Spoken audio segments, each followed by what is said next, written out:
Ignorons de ce scandale. D'abord, il faut camper le débat. C'est essentiel. Touba, contre la volonté de son fondateur Cheikh Al-Khadim, qui voulait faire de cette cité une cité bénie où on adoue Dieu, Touba est devenu un lieu de tous les trafics. Touba est quand même la sainte. C'est la sainte. Il a voulu faire la sainte. Mais nous vivons une réalité à Touba. Touba est le milieu où tous les trafics se font. Commençons par les trafics de véhicules, les rimes. Commençons par le trafic de chanvre indien. Il nous arrive au tribunal d'avoir des procès pour lesquels des saisies sont faits camions de chanvre indien.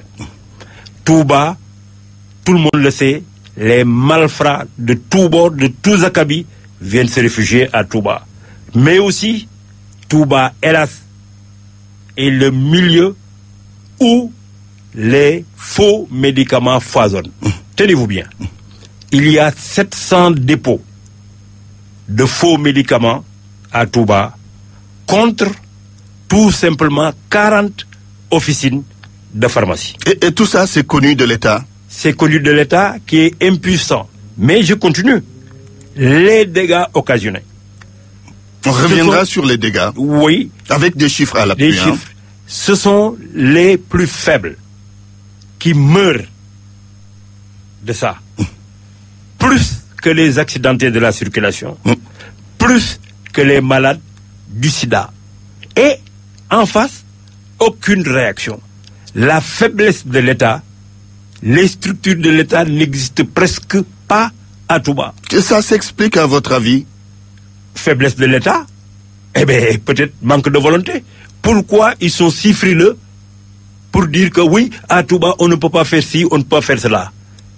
Or, le représentant de Serigne Touba sur terre, qui est le khalife général, n'a de cesse de rappeler la sainteté de Touba. Il le fait à l'occasion de tous les sermons. Tabaski, Korité, y suit tous les vendredis à l'occasion de toute cérémonie. Le discours reste le même. Mais aussi non suivi de faits. C'est ce qui fait que ce commerce qui prospère, c'est un commerce, excusez-moi l'expression, oui. Je le reprends, c'est un commerce mafieux. Est-ce qu'on a assez sensibilisé les populations qui achètent ces médicaments? Est-ce qu'on a assez sensibilisé ceux qui doivent réagir pour arrêter ce fléau? Parce que c'est un fléau quand même. C'est un fléau, mais il faut aussi essayer de saisir pourquoi ça persiste. Pourquoi depuis plus de 40 ans, les médicaments sont vendus à Touba. Et à partir de Touba, ces faux médicaments inondent le Sénégal. Ici à Dakar, Kër Serigne bi, c'est qu'il y a des forces très fortes qui pèsent sur le maintien de ce commerce illicite et qui tuent. Je m'explique un peu sur le modus operandi. Ceux qui ont ouvert ces 700 dépôts de faux médicaments se connaissent.